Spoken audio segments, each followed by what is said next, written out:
자, 반갑습니다. 이노겸입니다. 자, 이번 시간에는 고려시대 경호기한 한번 살펴보겠습니다.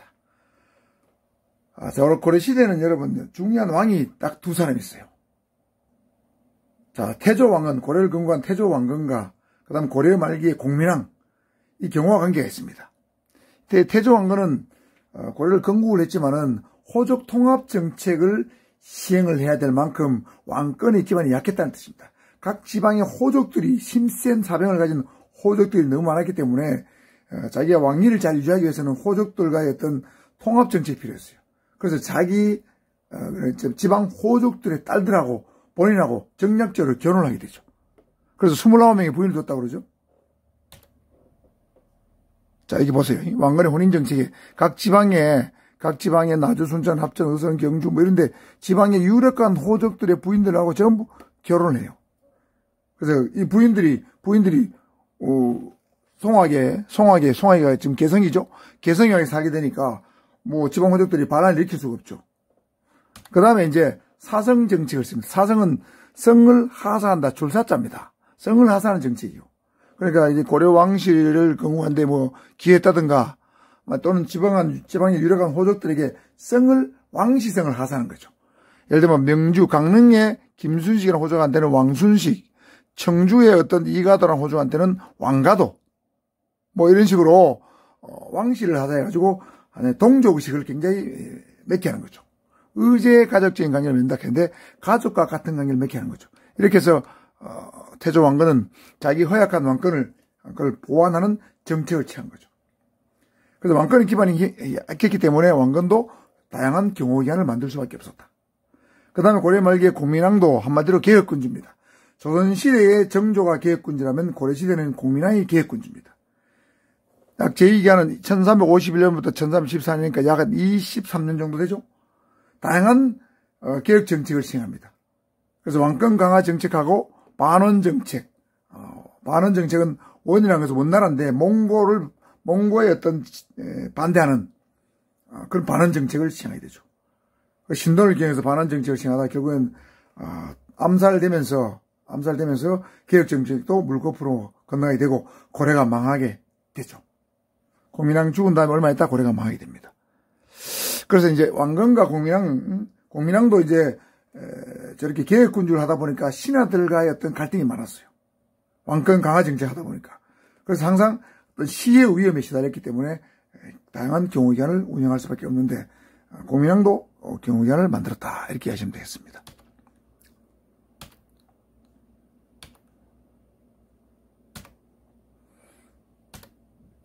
자, 고려시대를 경호학적인 측면에서 보면 구분을 크게 세 가지로 할 수 있습니다. 고려 전기, 무신 집권기, 고려 후기. 이게 크게 세 가지로 나눴습니다. 자, 여기 중요한 거는 무신 집권기만 알아두면 됩니다. 무신 집권기는 약 100년, 101년 정도 지속됐어요. 1170년부터 1271년, 100년, 101년 지속됐는데 요거 무신 집권 전은 고려 전기라 부르고 무신 집권 후는 고려 후기라 부릅니다. 그래서 고려 전기는 918년부터 1112년까지인데 여기 핵심은 다양한 경호기관이 나오지만은 그중에 가장 중요한 것은 중추원이 되겠습니다. 중추원은 최초의 대한민국이 아니고 우리나라에서 최초의 전문 공경호기관이다. 이게 중추원이다. 이 의미가 있고요. 그 다음에 무신집권기에 탄생한 도방은 최초의 전문 사경호기관이다. 앞선 시간에 말씀드렸죠? 여기 중요합니다. 그 다음 고려 후기가 되면은 이 왕들의 이름이 말이죠. 원나라 또는 몽고의 충성을 맹세한다는 의미에서 충자가 붙은 왕이 나와요. 25대 충혈왕부터 충선왕, 충수광, 충양, 충모광, 충정왕 6명이 충자가 붙은 왕이 나오는데 한마디로 자주권이 없는 원나라의 원나라를 4대 나라로 받드는 아버지 나라 받드는 그런 그냥 복속국이다. 신하국이다. 이래 보시면 됩니다. 거기에 반기를 든 사람 바로 공민왕이요. 그래서 자기 왕의 이름도 충자를 없애고 공민왕이다. 개혁정책을 강구합니다. 개혁정책이 실패하고 나서는 이제 우왕, 창왕, 이세나 많은 왕들이 이거. 그 다음 마지막 3, 4대 공양을 끝으로 고려는 망하게 되죠. 그래서 고려 전기, 무신 집권기, 고려 후기로 크게 구분된다. 알아두시고요. 자, 그러면 세부적으로 들어가서 고려 전기의 경호기관은 6개가 나옵니다. 자, 태조 왕건이 만든 중군. 왕건이 주왕군이죠? 약 3,000명입니다. 순군부. 병부보다 상위의 군사조직인데 공성경비 치안활동을 담당했다. 경비와 치안을 동시에 했다. 순군부입니다. 내군부, 고려척이죠. 공중시위입니다. 여러분, 시위는 여러분 그냥 경호를 생각하면 돼요. 경호. 왕을 가까이서 모신다는 의미인데 공중경호 임무를 수행하던 친위군이다. 내군부입니다. 중군, 순군부, 내군부. 중군, 순군부, 내군부. 자, 그 다음에 2군 6입니다. 이거는 성종시대로 바뀌죠. 고려 성종시대 바뀝니다. 2군은 중앙의 군사 조직입니다. 응량군과 용호군을 합쳐서 2군이라고 불렀어요. 응량군과 용호군. 그래서 여기 응량군과 용호군의 책임자는 근장상장군 또는 친종장군 이렇게 불렀어요. 아주 생소한 용어죠. 왕실경호, 왕군 경비를 담당했다. 자, 응량군, 용호군, 근장상장군, 친종장군. 6위는 수도인 개경. 개경은 지금은 개성입니다. 경비와 국정경비를 담당했다. 요거는 경비 업무에 가깝고 요거는 경호 업무에 가까운데 요 6위 중에서 6개 위가 있는데 천우위는 왕의 시형 임무를 수행하기 때문에 요거는 경호 업무를 하는 위라 보면 됩니다. 우리 그 백제시대 6자평 중에서 위사자평이 있었죠? 그거는 고려시대는 6위 중에서 천우위가 왕의 경호 업무를 수행했다. 이렇게 보시면 됩니다. 자, 6자평 중에 위사자평, 6위 중에서 천우위 이렇게 알아두시고요. 고려전기입니다. 자, 응량군, 용호군, 천우위 알아두시고 중추원 나왔죠? 아까 설명했죠? 고려책의 왕명의 출락과 군사, 기무, 왕궁 수기를 담당했다. 그러니까 이 중추원은 비서실 기능과 경호실 기능을 동시에 담당했어요. 그러면서 최초의 전문 공경호기관으로 경호학에서는 평가를 하고 있습니다. 자, 중추원 알아두셔야 됩니다. 매우 중요하다. 그 다음 내순관군입니다. 내순관군은 묘청의 난을 계기로 만들어진 거예요. 묘청의 난은 1135년에 일어났죠. 자, 수도가 개경인데 서경으로 수도를 옮기자고 주장하는 이 스님의 이름이 묘청입니다. 묘청의 난 실패했죠. 실패하고 나니까 묘청의 난을 진압한 다음에 수도인 개경의 치안 유지를 위해서 내순관군을 만들었습니다. 그래서 그 책임자를 좌순검사와 우순검사를 두고 왕궁의 수기를 한 것이 내순관군이다. 자, 그러면 고려전기는 중군, 순군부, 내군부, 그 다음에 2군, 6위, 중추원, 내순관군 이렇게 정리하면 되겠습니다. 복잡하죠? 자, 무신집권기는 5개가 나옵니다. 1170년, 1271년, 101년간이죠.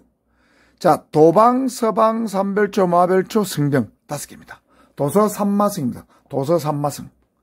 자, 도방은 청년장군 경대승이 최초로 만들었습니다. 자기의 사생활의 신변을 보호할 목적으로 만들었어요.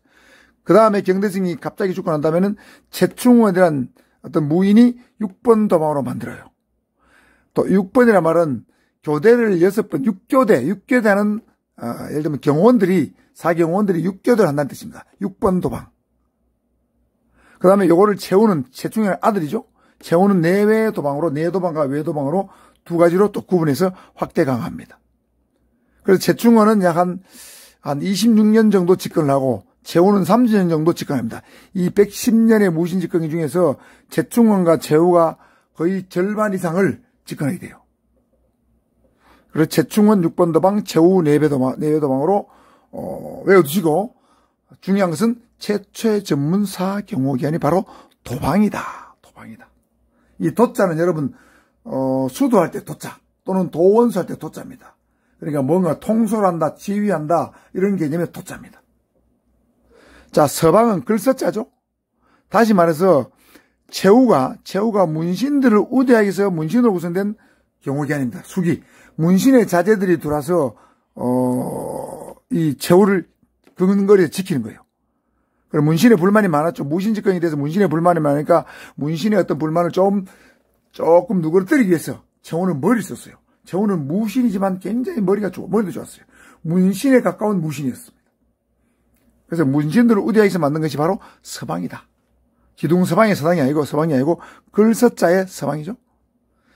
자, 그 다음에 삼별초도 역시 최후가 설치한 좌별초, 우별초, 야별초를 삼별초라고 부르는데 나중에 이제 몽고에 잡혀갔다가 돌아온 군인들이 있어요. 그 군인들을 나중에 신의군이라고 부르는데 좌별조, 우별조, 신우기를 합쳐서 삼별조. 초기에는 요거 세 개를 삼별조, 나중에는 좌우 신우기를 합쳐서 삼별조라 불렀는데, 어쨌든 이것도 세시 집안을 지키기 위한 친위대 개념이었다. 사경호 조직이었다. 이렇게 보시면 되겠습니다.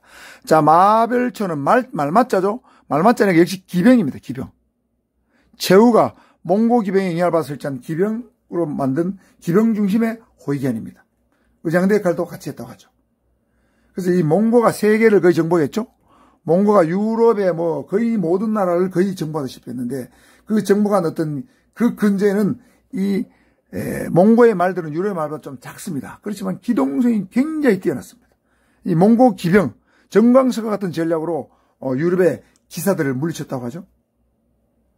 그 다음에 여러분 먹고 있는 샤브샤브.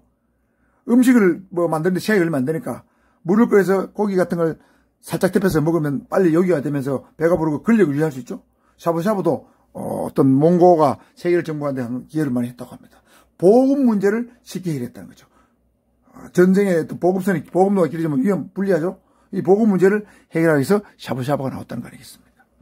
자, 그게 마별초, 우리나라 마별초. 몽고에는 몽고 기병이 있겠죠. 그 다음에 성경은 승려입니다. 성경. 고려는 불교 국가죠. 그래서 불교가 굉장히 융성했고 불교를 왕들이 우대했기 때문에 불교에는 예를 들면 절에는 재산들이 많았어요. 귀중품도 많았고. 그래서 절의 재산을 지키기 위해서 절 자체적으로 승려들이 훈련해가지고 군사훈련을 했어요. 그 사람들을 승병이라고 부릅니다. 그 유명한 승병장이 김윤호라는 분이 있죠. 김윤호라는 분은 몽고가 침략했을 때 몽고 침략을 대항하기 위해서 직접 전투에 나가서 살리타이라는 몽고 대원수를 죽이기도 합니다. 아주 유명한 승병장이 되겠습니다.